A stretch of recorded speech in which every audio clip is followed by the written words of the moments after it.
और वचन के द्वारा प्रभु ने हमसे बात किया और प्रार्थना के द्वारा जीवन की सहायता लोगों में पहुंचाया। अभी आखिर में और भी प्रभु वचन से हमसे बात करने जा रहे हैं। प्रभु को धन्यवाद देता हूँ। हमने वापस एक बार आधार में कोई दूसरा पत्रोस पढ़ा अध्याय का 10-11 वचन पढ़ेंगे। इस कारण ये भाइयों, अपने बुलाए जाने और चुन लिए जाने को सिद्ध करने का भली भांति यत्न करते जाओ। चलेगा, इतना भी बहुत हो गया, क्योंकि हम प्रभु के आगमन का निकटता में है, हमें प्रभु के साथ जाने की तैयारी है। तो उसमें पहली बात है हमारा बुलाहट को और चुनौती को जानना। उसमें हमने पिछले क्लास में एक ही बात देखा। प्रभु ने कहा मेरे पीछे बोले, मेरे पीछे बोले। अभी हम दूसरी बात पर आएंगे। प्रभु बोलता है मेरे पास आओ। क्या बोलता है?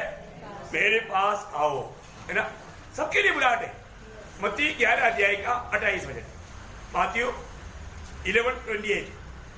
मैं अगर थोड़ा सा स्पीड में जाएगा तो भी आप लोग रेफरेंस जरूर लिखना, घर में जाकर के और एक बार उस पर मनन करना, तो बहुत गहरा आपको आशीष मिलेगा, है ना। मेरे को बहुत ज्यादा मतलब प्रभावित किया हुआ एक बात है, मैं आपको बांट रहा हूँ।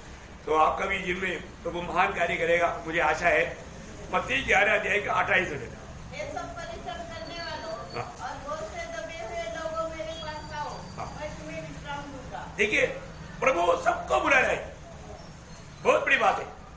आज दुनिया के सारे लोग मतलब पाप के कारण, पाप के दबाव में लोग इधर उधर भाग रहे हैं, है ना। कहां पर मुझे छुटकारा मिलेगा, है ना। आपको मालूम है आज मनुष्य का सारा समस्या का एकमात्र कारण क्या है? पाप है ना। और पाप की छुटकारा मिलने वाले एकमात्र स्थान प्रभु यीशु मसीह है। प्रभु यीशु मसीह के नाम पर हमें पाप क्षमा है। यीशु मसीह सबको अपने पास बुलाता है। कोई भी प्रकार का कहीं से भी अवस्था क्यों ना हो, प्रभु के पास आएगा तो प्रभु बोलता है मैं तुझे विश्राम दूंगा। आप देखिए कितना एक अद्भुत प्रकार का बुलाहट है प्रियो। यीशु नाम का अर्थ ही मत्ती 1:21 आपको मालूम है, हमें पाप से छुड़ाने वाला या मुक्त करने वाला, है ना। पहले वरना 2:12 में लिखा है उसके नाम पर हमें पाप क्षमा है। काम 10 अध्याय का 43 में लिखा है, हर एक भविष्यता एक गवाही देता है यीशु मसीह के नाम पर पाप क्षमा है। देखिए प्रभु हमें सबको हमारे सारे समस्या के जड़ दूर करने के लिए अपने पास बुलाता है। ये परिश्रम करने वालों, बोझ से देवे हुए लोगों, पाप के बोझ में लोग देवे हुए। लेकिन एक बात मैं आपको बताना चाहता हूं, हमें प्रभु के पास आने के समय में जरूर एक प्यास चाहिए। मुझे पक्का छुटकारा चाहिए। क्या चाहिए? एक प्यास चाहिए। प्रभु बुलाने के टाइम पर एक छोटा व्यवस्था वहां पर रखता है। यूहन्ना का सुसमाचार उसका 7 अध्याय उसका 37 वचन। वर्ष के अंतिम दिन जो मुख्य दिन है, हाँ। यीशु खड़ा हुआ पुकार कर रहा, हाँ। यदि कोई प्यासा हो यदि कोई प्यासा हो तो मेरे पास आए, देखा, मेरे पास आए और पिए। देखो यदि कोई प्यासा है तो इसका मतलब प्रभु के पास आने वालों को क्या चाहिए? प्यास चाहिए, है ना। वो छुटकारे के प्रति एक प्यास चाहिए। बहुत बड़ी बात है भैया। आज बहुत लोग प्रभु की उपस्थिति में आता है पर वो प्यास के साथ नहीं आता। देखो 12 साल से रक्त बहने वाला वो स्त्री के अंदर प्यास था, मैं प्रभु के पास जाएगा, उसका वस्त्र भी छुएगा, मुझे छुटकारा मिलेगा। और हुआ, प्यास के साथ आएगा, प्रियो जरूर प्रभु का महिमा देखेगा। प्यास चाहिए। प्रभु चाहता है जो भी कोई मेरे पास आए वो प्यास से आए, है ना। यहाँ पर आपको मालूम है बहुत लोग प्रभु के पास नहीं आते थे। वो लोग प्रभु यीशु मसीह को सही रीति में नहीं पहचान पाया। एक बात मैं आपको बताना चाहता हूँ, मतलब प्रभु के बारे में जानता था परंतु प्रभु को नहीं जानता था। वो था उस समय का मतलब शास्त्री फरीसी लोग, उनका बारे में यूहन्ना का सुसमाचार 5 अध्याय उसका 39-40, जॉन गॉस्पेल चैप्टर 5 वर्स 39-40। तुम पवित्र शास्त्र में ढूंढते हो क्योंकि समझते हो कि उसमें आनंद जीवन तुम्हें मिलता है, और यह वही है जो मेरी गवाही देता है। फिर भी तुम जीवन पाने के लिए मेरे पास आना नहीं चाहते। जीवन पाने के लिए मेरे पास आना नहीं चाहता। देखा, क्योंकि मेरे पास आएगा तभी तुम्हें जीवन मिलेगा। क्यों? क्योंकि वही जीवन की रोटी है ना। उसका 6:35 यूहन्ना 6:35। यीशु ने उनसे कहा, जीवन की रोटी मैं हूँ, हाँ। जो जो मेरे पास आता है वो कभी भूखा न होगा, हाँ। और जो मुझ पर विश्वास करता है हाँ। वो कभी प्यासा न होगा। वाह वाह वाह वाह, क्या प्रभु का वायदा है प्रिय, है ना। प्रभु ने हमें इतना संतुष्टि का जीवन प्रदान करने के लिए तैयार है, लेकिन लोग प्रभु के पास नहीं आता। देखो आज अगर हम प्रभु के पास आया, ये हमारा कोई खूबी नहीं है, ये हमारा खूबी नहीं, ये पिता की ओर से हमको मिला हुआ प्रेम का महान कृपा है। उस अगप्पे प्यार हमको मिला, क्योंकि आपको मालूम है प्रभु के पास जब उस 6 अध्याय कहा 37 मुझे जो कुछ पिता मुझे देता है हाँ देखा, जो कुछ पिता मुझे देता है वह सब मेरे पास आएगा, वो सब मेरे पास आएगा, तो मैं क्या करेगा, जो कोई मेरे पास मैं भगाएगा, ऐसे ही क्या? नो, से कभी न निकालेगा। देखा वो शब्द देखो प्रियो, जो मेरे पास आएगा मैं उसको कभी ना निकालेगा, मैं उसको कभी नहीं भगाएगा, मैं उसको कभी नहीं छोड़ेगा। क्या वायदा है प्रियो, कितना सुंदर बात है। तो हम लोग पिता का था, पिता ने हमें पुत्र को दिया, हम पुत्र के पास आया और यीशु मसीह ने हमें अनंत जीवन दिया। देखिए कितना बड़ी बात है ना, हमारे जीवन में हमें मिला हुआ ये सारी बातों का पिता के ओर से वो स्रोत है ना। कितना महान कार्य है। देखो आपको मालूम है, अभी यीशु मसीह के पास आया वो व्यक्ति को कुछ भी वादा आएगा, तुम जाओ बोल के यीशु मसीह डांटेगा तो भी जाएगा क्या? नहीं जाएगा, नहीं जाएगा। सच्चा बुलाट पाया लोग, सच्चा चुनौती पाया लोग, अरे तुम जाओ जाओ ना, जाओ ना, मेरी बात मत आओ, मेरे पीछे मत आओ, ऐसे भी बोलेगा तो भी प्रभु को छोड़ेगा नहीं। जैसे अभी रूत ने नवमी को बोला, एक बात मत कहो, जाने के लिए मत बोलो, जाने के लिए मत बोलो। ऐसा जो प्रभु से चुनौती पाया, बुलाट पाया, वो लोग एक ही बात बोलेगा, वही 6 अध्याय का 68 वचन। पत्रोस क्या बोलते हैं, प्रभु हम कहाँ जाए, जाएगा तो हम कहाँ जाएगा, क्योंकि अनंत जीवन की बात तेरे पास है, अब तुझे छोड़कर कहाँ जाएगा, बताओ ना। और किसी के पास अनंत जीवन की बात है क्या? नहीं, नहीं जा सकता प्रिय। जो सचमुच में प्रभु को पाया, प्रभु के पास आया, वो जीवन जल से पिया, वो कभी भी प्रभु को छोड़ करके नहीं जा सकता, नहीं जा सकता। देखा पत्रोस यहाँ पर बोलता है, हम कहाँ जाए, हम कहाँ जाए, क्योंकि अनंत जीवन की बातें तेरे ही पास है। क्योंकि हम प्रभु को छोड़ने का मतलब अनंत जीवन को छोड़ना। देखा इसका मतलब क्या है ना, इसका माधुरी जाना हुआ प्रभु का लोग हमेशा क्या चाहेगा, हमेशा प्रभु का निकटता चाहेगा। क्या चाहेगा? प्रभु का निकटता। देखा पुराने नियम का वक्त आसाफ कहता है 73 का 28 में, है ना, आसाफ का एक कहना है कि प्रभु के निकट रहना हमारे लिए भला है। प्रियो आप देखो, आपको बाकी अनेक बातों से बढ़कर के प्रभु के निकट रहना अच्छा लगता है क्या? है आसाफ ने कहा 73 का 28, 73 मीन्स वचन संगीता, वचन संगीता 73 का 28 में आसाफ बोलता है प्रभु के निकट रहना हमारे लिए अच्छा है। देखा अच्छा है, इसलिए याकूब भी बोलता है, याकूब 4 का 8 में, प्रभु के निकट जाओ। कहाँ जाओ? प्रभु के निकट जाओ ना। याकूब 4 अध्याय का 8 वचन, परमेश्वर के निकट आओ तो वो भी तुम्हारे निकट आएगा। देखा प्रभु के निकट आओ, प्रभु के निकट आओ। प्रभु निकट, ये दिन वाटिका में डेली प्रभु अधोवा से मिलने के लिए आता था, ये भी भाग कर जाता था, और एक दिन नहीं आया तो प्रभु उत्पत्ति 3:9 में बोलता है, आदम तू कहाँ है? तू मेरे पास आना चाहिए ना, तू कहाँ भाग रहा है? तू कहाँ है? प्रियो आज आपको मालूम है, आज भी कुछ लोग है ना शो करता है, हमको प्रभु के प्रति भूख है, प्यास है, लेकिन टाइम नहीं मिलता। बहुत अच्छा झूठ है, मन ने तो मार गई। हमारे प्रभु से कोई काम असंभव है? मैं आपको बोलता हूँ, प्रभु आपके लिए मार्ग खोलेगा, बिल्कुल खोलेगा। लेकिन लोग क्यों नहीं आता मालूम है? उसका कारण प्रभु यीशु मसीह बोलता है, यूहन्ना का सुसमाचार उसका 3 अध्याय का 20 वचन, यूहन्ना उनका 3 का 20। जो कोई बुराई करता है वह ज्योति से बैर रखता है। हाँ देखा, जो कोई बुराई करता है ना वो ज्योति से बैर करता है, हमारे प्रभु से बैर करता। और ज्योति के निकट नहीं आता, नहीं आता, ज्योति के निकट नहीं आता। क्यों आएगा? तो ये वचन सुनेगा तो उनको हजम नहीं होता, ऐसा न हो कि उसके कामों को दोष लगाए जाए। वो आराम से रह नहीं पाएगा। देखा है ना, यही बात होशिया नबी की किताब 5 अध्याय का 4 वचन थोड़ा पढ़ना। वहां पर भी लोग प्रभु से भागने का कारण या प्रभु का निकट न आने का कारण बताया। होशिया 5 का 4। उनके काम उन्हें अपने परमेश्वर की ओर फिरने नहीं देते। देखा, उनका काम उनको प्रभु की निकट जाने नहीं देता, प्रभु के निकट नहीं जाने देता, क्योंकि वो बुरे चाल चलता है, अच्छा चाल नहीं चलता। प्रियो, इतनी बड़ी बात है।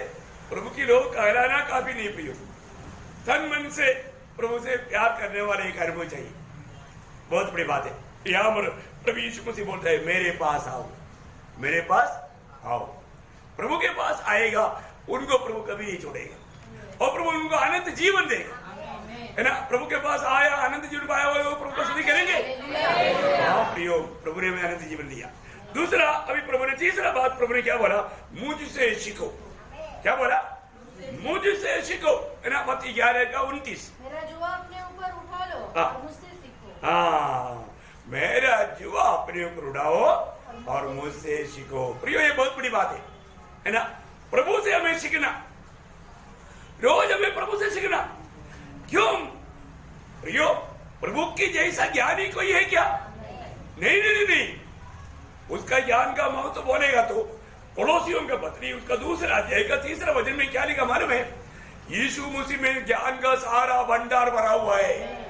आप देखिए, ऐसा ज्ञानी से सीखो, है ना। आप देखो, आपको मिल गया तो बढ़िया जल्दी। इसमें बुद्धि और ज्ञान के सारे भंडार छुपे हुए हैं। हाँ, देखा, मतलब जिसमें परमेश्वर का उस सारे ज्ञान का भंडार छिपा हुआ है। ईश्वरीय ज्ञान पूरा किसमें भरा है?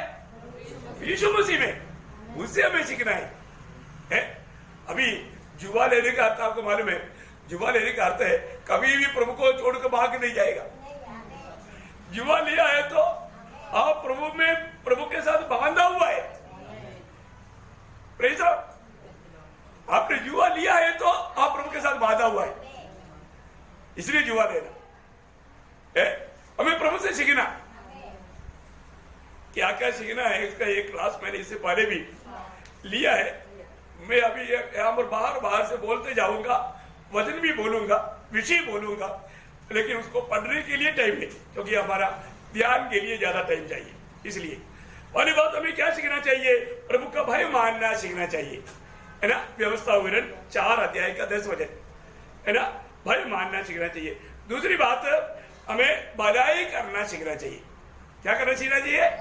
भलाई करना सीखना चाहिए। एशिया 1 अध्याय का 17 वचन। एशिया 1 अध्याय 17 वचन। और रोमियो 12 अध्याय का 21 वचन।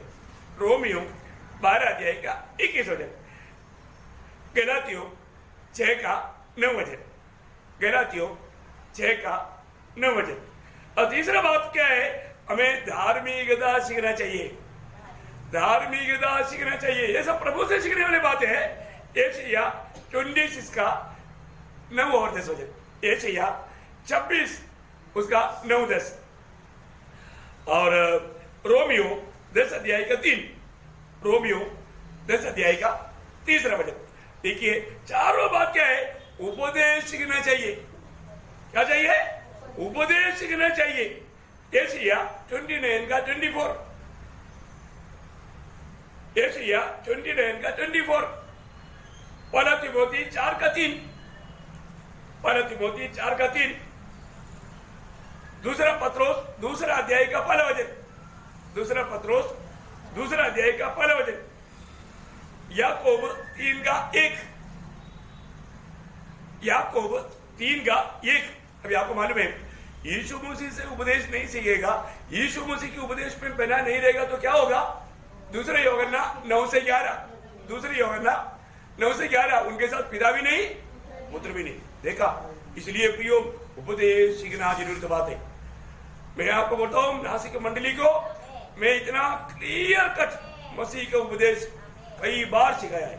अभी भी आप बोलो, बाद में कल से फिर शुरू हो जाएगी। आपको देखो, मैं एक बात आपको बताना चाहता हूँ। आपको ये सारी बात बड़ा डिटेल से अभी हम हेडिंग लगा करके देता है सब्जेक्ट, मेरा पूरा यूट्यूब में पड़ा है, आप देखना, एक बार रिविजन करके देखते जाओ, हर एक विषय को आपको मिलेगा। और जो विषय नहीं आया आप बोलो मैं वो विषय पर लेता हूं। ओके, और पांचवी बात, हमें भले काम करना सीखना चाहिए। क्या चाहिए? भले काम करना सीखना। तीतोस 3:14, एफिसियों 2:10, तीतोस 3:14, एफिसियों 2:10 और मत्ती 5:16। अभी मतलब बहुत बातों में अभी नहीं जाएगा। चारवा बात, अभी चारवा पॉइंट है, नहीं वो बात नहीं, वो खत्म कर दिया मैंने। ऐसे तो बहुत है, मतलब इतना तो बहुत हो गया। अभी चारवा पॉइंट प्रभु का जो मतलब बुलाहट के बारे में प्रभु ने बोला, मुझ में विश्वास करो। क्या करना? मुझ में विश्वास करो। प्रियो, हमें मसीह में विश्वास करना। आज भी लोगों को मसीह में विश्वास नहीं, वो सच्चा प्रभु है करके विश्वास नहीं, वो एकमात्र उद्धार करता है करके विश्वास नहीं, वो सच्चा जीवित प्रभु है करके विश्वास नहीं। ये एक बड़ा धोखा है। यीशु मसीह ने यूहन्ना का सुसमाचार 14 अध्याय का 1 वचन, यूहन्ना 14, हाँ, मुझ पर भी विश्वास रखो, क्योंकि मैं और पिता एक है। इसलिए परमेश्वर पर विश्वास करने वाला मुझ पर भी विश्वास करना। मुझ पर विश्वास नहीं करेगा तो क्या होगा मालूम है? उसका 8:24, यूहन्ना 8:24, तू अपना पाप में मरकर नरक में जाएगा। क्या होगा? पाप में मरकर नरक में जाएगा। देखिए प्रियो, हमारे जीवन में प्रभु में विश्वास करना कितना जरूरी बात है, क्योंकि आपको मालूम है प्रभु ने हमें उद्धार पाने के लिए कोई हार्ड काम करने के लिए बोला क्या? नहीं, सिर्फ विश्वास की व्यवस्था, विश्वास की व्यवस्था। 1 तिमोथी 1 अध्याय का 3 वचन, प्रभु के पास 2 व्यवस्था नहीं, एक ही व्यवस्था, वो है विश्वास की व्यवस्था। उस विश्वास की व्यवस्था में प्रभु काम करता है। मनुष्य के लिए जो भी चाहता है वो सब प्रभु में है ना। जब गलातियों 3:26, गलेशियंस 3:26, तुम सब उस विश्वास के द्वारा जो मसीह यीशु पर है परमेश्वर की संतान हो। देखा, आज हम प्रभु का संतान कैसे बना? प्रभु यीशु मसीह पर विश्वास करने के द्वारा। देखा, प्रभु यीशु मसीह पर विश्वास करने के द्वारा मिलने वाला आशीष के बारे में बहुत लंबा लिस्ट है। आज आप जो शांति अनुभव करता है, क्यों अनुभव करता है ना? इब्रानियों 4 अध्याय उसका 3 वचन, इब्रानियों 4:3, बहुत सुंदर वचन है, शुरुआत पढ़ना। परंतु हम जिन्होंने विश्वास किया है इस विश्राम में प्रवेश करते हैं। देखा, जिन्होंने विश्वास किया उन्होंने विश्राम में प्रवेश किया। देखा, विश्वास करने वालों को वो परमेश्वर की उस शांति में, उस आनंद में, उस आशा में सब प्रवेश है। Praise Lord. इसके ऊपर भी बोलने के लिए आएगा तो कितना बात बोल सकते हैं, टाइम को देख करके आगे बढ़ना पड़ता है। 5वीं बात प्रभु बोलता है, मुझ में बने रहो। 5वीं बात क्या है? मुझ में बने रहो। आप लोग ये सब हेडिंग वाला पक्का लिखना, क्योंकि बाद में भी आपको ध्यान करने के लिए है ना, जरूर प्रियो, हम लोग ये बार बार ध्यान करना चाहिए, है ना। प्रभु बोलता है मुझ में बने रहो, यूहन्ना 15 अध्याय के 4-5 वचन। मुझ में बने रहो और मैं तुम्हें। हाँ। जैसे डाली यदि दाखलता में बनी न रहे तो अपने आप से नहीं फल सकती, हाँ। वैसे तुम भी यदि मुझ में बने न रहो हाँ। तो नहीं फल सकते। मैं दाखलता हूँ, तुम डालियाँ हो। हाँ। जो मुझ में बना रहता है, जो मुझ में बना रहता और मैं उसमें, मैं उसमें, वह बहुत फल फलता है। बहुत फल फलता है। देखा, बहुत फल फलता है, और मुझे छोड़कर कुछ नहीं कर सकता। देखा, इसका मतलब प्रभु में बना रहने का अर्थ कितना गहरा है प्रिय, है ना। प्रभु में बना रहने का अर्थ, जो बना नहीं रहेगा तो क्या होगा? बना नहीं रहेगा, प्रभु का बोलकर चलेगा है और उसमें फल नहीं, उसमें बना नहीं रहेगा तो क्या होगा? उसका दूसरा वचन में लिखा है, काटा जाएगा, काट दिया जाएगा। वही 15:2 में लिखा, काट दिया जाएगा। जो डाली फल नहीं लाता नहीं फलती और हाँ। उसे वह काट डालता है। काट डालता है। प्रियो, हमें प्रभु ने बुलाया है, प्रभु ने चुना है। किस लिए चुना, इसलिए बुलाया। उसी 15 अध्याय का 16 वचन में लिखा है, तुम फल लाने के लिए चुना, है ना। 15 के 16 में क्या लिखा? तुमने मुझे नहीं चुना, परंतु मैंने तुम्हें चुना है और तुम्हें नियुक्त किया कि तुम जाकर फल लाओ। तुम जाकर के फल लाओ और तुम्हारा फल बना रहे। हाँ प्रियो, देखिए फल लाना है। आज भी आपने देखा मुझ में वो फल है कि नहीं? प्रभु में रहने वाला, लोगों में होने वाला सबसे बड़ा फल आत्मा का फल है। आत्मा का फल एक बार बोलेंगे?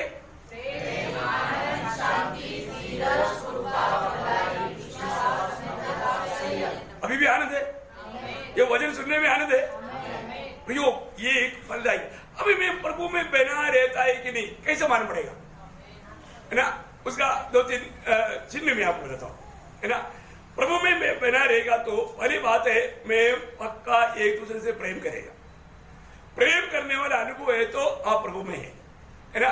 कोई यूहन्ना उसका 15 अध्याय का 9-10 वचन, ये वचन पढ़ना पक्का। जैसा मैंने तुमसे प्रेम रखा, हाँ। वैसा ही मैंने तुमसे प्रेम रखा। हाँ। मेरे प्रेम में बने रहो। हाँ। यदि तुम मेरी आज्ञाओं को मानोगे हाँ। तो मेरे प्रेम में बने रहोगे, जैसा कि मैंने अपने पिता की आज्ञाओं को माना है हाँ। और उसके प्रेम में बना रहता हूँ। देखा, पिता के प्रेम में या पिता में पुत्र कैसे बना रहा? हाँ, आज्ञा मान करके उस प्रेम के कारण, वो प्रेम है वहां पर। आज्ञा मानने का, जो प्रेम करेगा तो आज्ञा मानेगा ही, नहीं समझा? क्योंकि वो ये 14 का 15 मिलेगा यूहन्ना, जो मुझे प्रेम करता है वो आज्ञा को मानेगा। तो पिता की आज्ञा मान करके पिता में बना रहा पुत्र, उसी प्रकार हम मसीह में बना रहने का अर्थ प्रेम में बना रहना। पहली बात क्या करना? प्रेम में बना रहना। दूसरी बात क्या आपको मालूम है? मतलब उसका पहले यूहन्ना 4 का 16 हमने प्रेम इसी से जाना, जो प्रेम पहला यूहन्ना 4 का 16 जो प्रेम परमेश्वर हमसे रखता है हाँ। उसको हम जान गए हाँ। और हमें उसका विश्वास है। हाँ। परमेश्वर प्रेम है हाँ। और जो प्रेम में बना रहता जो है प्रेम में बना रहता, वो परमेश्वर में बना रहता है। देखा है कि मतलब पहली बात तो प्रभु की आज्ञा मानेगा, दूसरी बात प्रभु में प्रेम करेगा, हर एक से प्रेम करेगा। तीसरी बात क्या है? प्रभु ने हमें आत्मा दिया, उसका भी एक चिन्ह है, हम प्रभु में बना रहता। उसका 4 अध्याय का 13 वचन, इसी से हम जानते हैं हाँ। कि हम उसमें बने रहते हैं हाँ। और वो हम में, हाँ। क्योंकि उसने अपने आत्मा में से हमें दिया है। हाँ, उसने अपने आत्मा हमको दिया है। देखिए, हमारे में प्रभु की आत्मा है ना। उसका 3 का 24 वचन भी पढ़िएगा, पहले वरना 3 का 24। उसकी आज्ञाओं को मानता है, हाँ। वह उसमें हाँ। और वह उनमें बना रहता है। हाँ, और इसी से अर्थात उस आत्मा से उस आत्मा से जो उसने हमें दिया है, हम जानते हैं हम जानते हैं कि वह हम में बना रहता है। हम में बना रहता। देखिए, इसको हम प्रभु में बना रहता है तो उसका अर्थ क्या है? प्रभु की आत्मा हमारे में रहता है, आत्मा हमें दिया है, आत्मा हमें मिलने के कारण, है ना। उसका दूसरा अध्याय का 24 वचन, पहले होगा 2 का 24। जो कुछ तुमने आरंभ से सुना है हाँ। वही तुमने बना रहे। हाँ। जो तुमने आरंभ से सुना है, हाँ। यदि वो तुमने बना रहे हाँ। तो तुम भी पुत्र में हाँ। और पिता में बने रहोगे। हाँ, देखिए, प्रभु की वचन हमारे में बना रहेगा तो हम प्रभु में भी बना रहेगा। देखा, वचन बना रहता है कि नहीं प्रियो? ये चारों बात सम्मिलित होकर के जीने वाले व्यक्ति, उनका जीवन कैसे रहेगा मालूम है? उसका 2 कच्चे। जो कोई यह कहता है हाँ। कि मैं उसमें बना रहता हूँ, हाँ। उसे चाहिए कि हाँ। आप भी वैसा ही चले हाँ। जैसा वह चलता था। वाह वाह वाह, क्या अनोखा बात है। क्या कोई असंभव की बात है? कोई असंभव की बात है? जो बहुत सरल बात है प्रियो। एक्चुअली क्या है ना, थोड़ा टाइम लेकर के मैं बहुत सावधानी से ये क्लास लेना चाहिए, लेकिन आप लोग बच्चा नहीं, आप लोग मेच्योर लोग हैं। ये जो फास्टिंग प्रेयर में जो आता है ना, वो मेच्योर लोग हैं, बाकी लोग नहीं आते। इसलिए संडे को थोड़ा, कल भी ऐसा मेरे ख्याल में 2 सेक्टर में बोलना पड़ेगा, लेकिन कल मैं आपको बोला बहुत प्रार्थना के साथ आए। प्रेज रहा,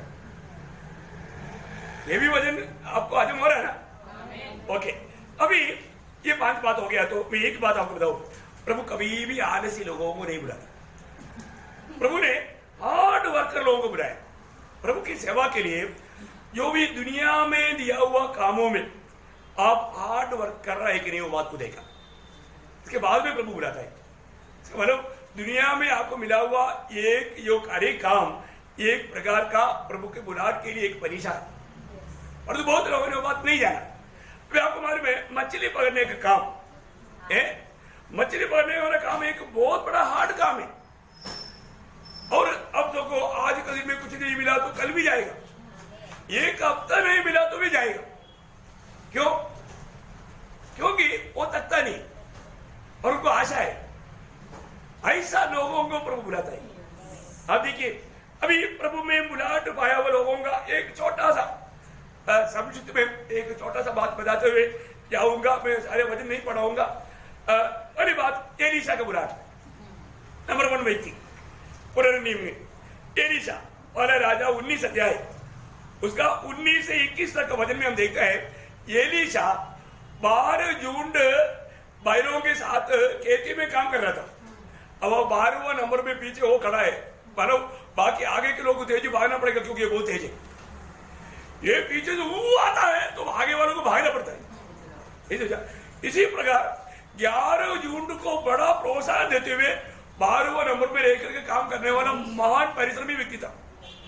देखा सर में। और आपको मालूम है जब एलिया उड़ा ले जाने से के बाद जब एलीशा को मालूम पड़ा, अभी एलीशा एलिया को बिल्कुल छोड़ा नहीं, पकड़े रहा। एलिया ने पूछा तुमको क्या चाहिए?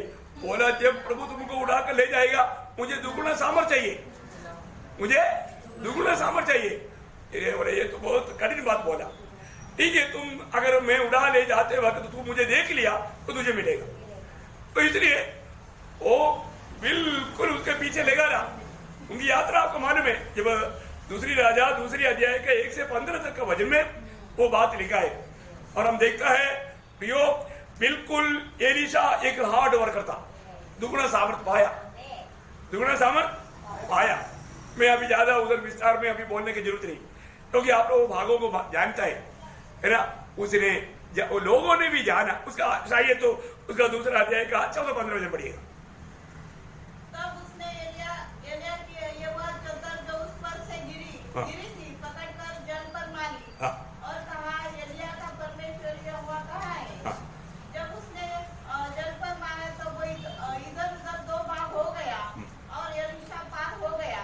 उसे देखकर भविष्यवक्ता के चेले जो यरीहो में उसके सामने थे कहने लगे एलिया में जो आत्मा थी वही एलीशा पर ठहर गई है। देखा उन्होंने जाना एलिया की आत्मा दुगुना सामर्थ्य में उस पर ठहरा हुआ है।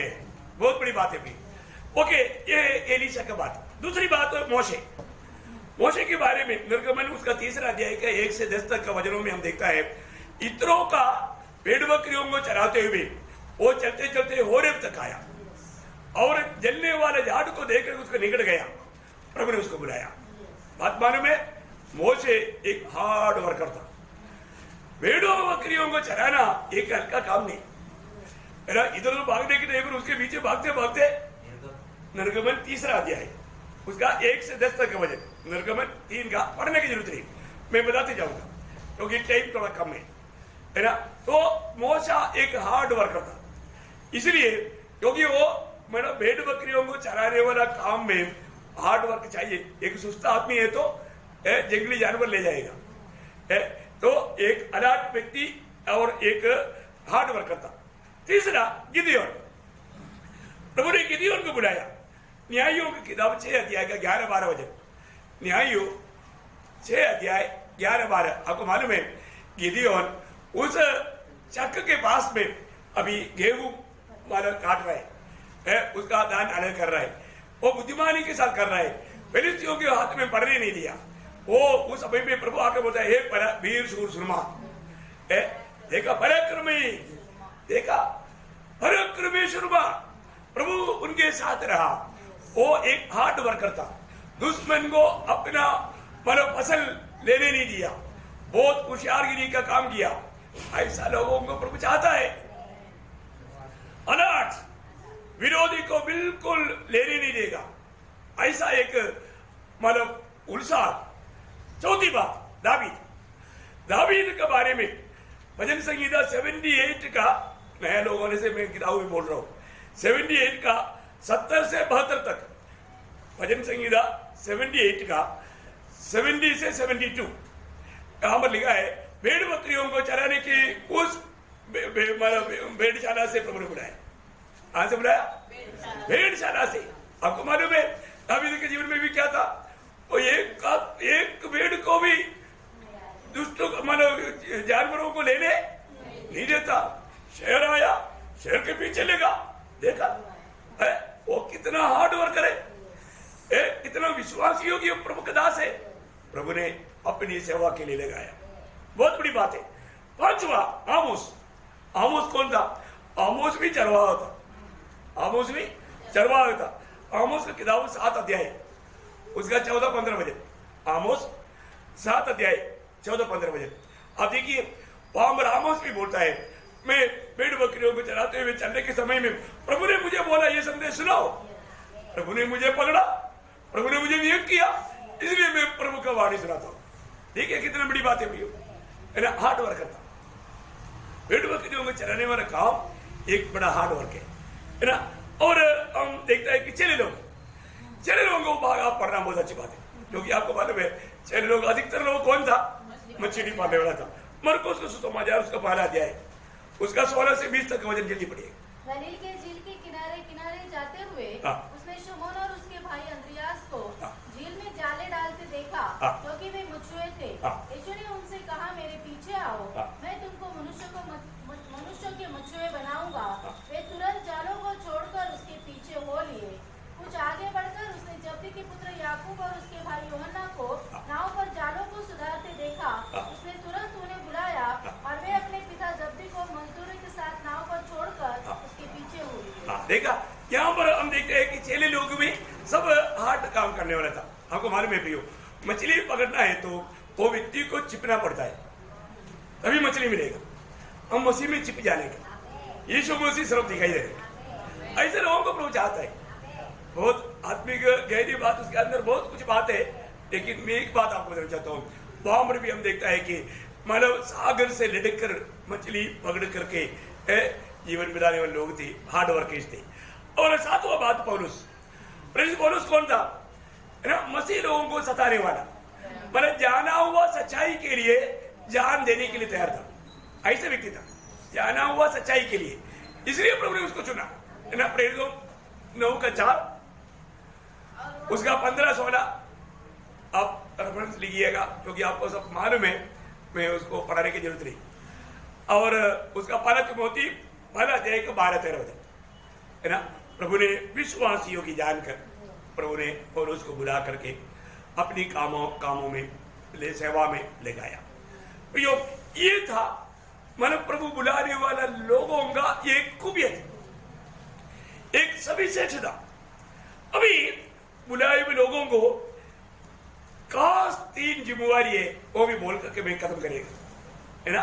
खास 3 बुलाट आया हुआ लोगों को, चुना गया हुआ लोगों को खास 3 जिम्मेवारी। ये बहुत गौरव का बात है ना? ये हर एक लोग समझना। पहली बात, वो परमेश्वर के साथ विश्वास योग्य रहना चाहिए। नंबर 1 बात क्या है? परमेश्वर के साथ विश्वास योग्य रहना चाहिए।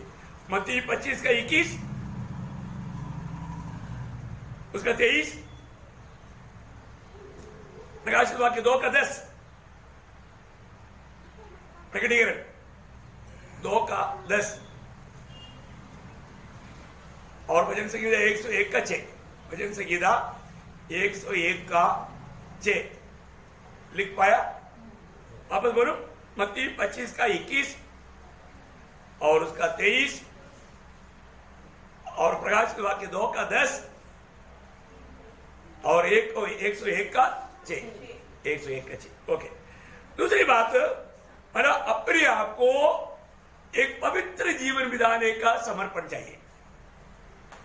बुलाहट पाया हुआ, चुनौती पाया हुआ लोग, पहली बात परमेश्वर के साथ विश्वास योग्य रहना चाहिए। दूसरी बात, अपने साथ का जिम्मेवारी, अपने आप में एक पवित्र जीवन बिताने का समर्पण होना चाहिए। एक पवित्र जीवन बिताने का समर्पण होना चाहिए। दानियल 1:8 और मत्ती 25:10, पहला थिस्सलुनीकियों 4:3, पहला थिस्सलुनीकियों 4:3 और पहला पत्रोस पहला अध्याय 15-16, पहला पत्रोस पहला अध्याय 15-16। तीसरी बात, हम एक दूसरे के साथ हमेशा मेल मिलाव होना चाहिए। यूनिटी, हमारा ऐक्यता को तोड़ना नहीं, हमें एक दूसरे के साथ, मतलब पहली बात हमारा परमेश्वर के साथ विश्वासी होना चाहिए, अपने आप में पवित्र जीवन बिताने का निर्णय चाहिए। तीसरी बात, हमें एक दूसरे के साथ, अपनी भाई बहनों के साथ एक सच्चा शादी या मेल का जीवन बिताना चाहिए, है ना। इब्रानियों 12:14, इब्रानियों 12:14, रोमियो 12:18, रोमियो 12:18 और मत्ती 25:40, मत्ती 25:40। तो प्रियो, इसलिए एक दो बात मैं बोल करके ये विषय को खत्म करना चाहूंगा। प्रियो, इस प्रकार बुराट पाए लोग हमेशा प्रभु के लिए, प्रभु की खातिर कष्ट सहने के लिए हमेशा तैयार रहना, कष्ट सहने के लिए, क्योंकि दूसरा तिमोथी 2 अध्याय 11-12 वचन में प्रेरित पौलुस कहता है, जो उसके साथ कष्ट सहेगा वो उसके साथ राज करेगा। है बड़ी बात है, जो उसके साथ कष्ट सहेगा उसके साथ राज भी करेगा। तो हमें प्रभु के साथ कष्ट सहने के लिए, क्योंकि जब से हम प्रभु में आया फिर उसके साथ है, फिर कभी अकेले नहीं, हमेशा साथ है। वही बात का एक अलग बात रोमियो 8:17 वचन, उतना पढ़ेंगे। रोमियो 8:17 और यदि संतान है तो वारिस भी, और परमेश्वर के वारिस और मसीह के संगी वारिस, जब हम उसके साथ दुख उठाए, जब हम उसके साथ दुख उठाए, देखा, जब हम उसके साथ दुख उठाए, बहुत बड़ी बात है, हम उस राज करने में भी साथ रहेगा, है ना।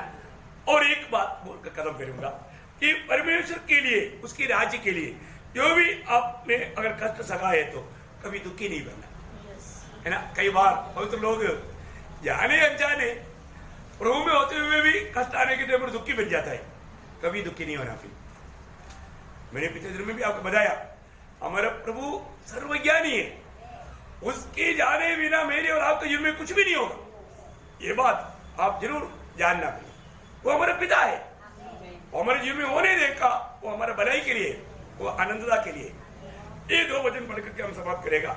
लूका 18 अध्याय का 29-30, लूका 18 अध्याय का 29-30। उसने उनसे कहा, मैं तुमसे सच कहता हूँ कि कोई ऐसा कोई नहीं जिसने परमेश्वर के राज्य के लिए घर या पत्नी या भाइयों या माता पिता या बाल बच्चों को छोड़ दिया हो और इस समय कई गुना अधिक न पाए और आने वाले युग में आनंद जीवन होने का मतलब दुखी होने का जरूरत नहीं। और एक वचन मत्ती उसका 19 अध्याय का 29 वचन, मात्यु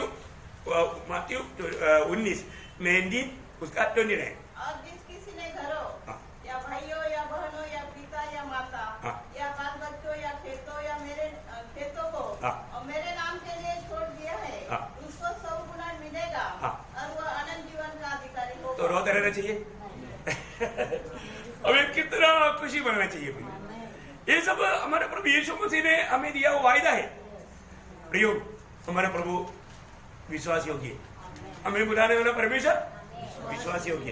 तो इसलिए हमारे बुलाहट को, हमारे चुनौती को बड़ी बात ही जानकर, है ना, एक पक्का मानव विश्वासी बन करके, एक सच्चा प्रभु का चेहरा बन करके ये दौड़ने के लिए, है ना। आज हमने देखा प्रभु ने बोला मेरे पीछे हो ले, प्रभु बोला मेरे पास आओ, प्रभु ने बोला मुझसे सीखो, प्रभु ने बोला मुझ पर विश्वास करो, और प्रभु ने बोला मुझ में वास करो, मुझ में बने रहो, मुझ में वास करो। कितना बड़ी बात है।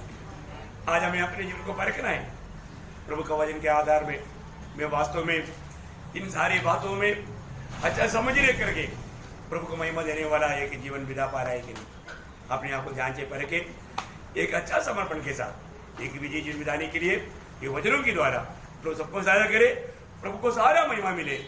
आमीन।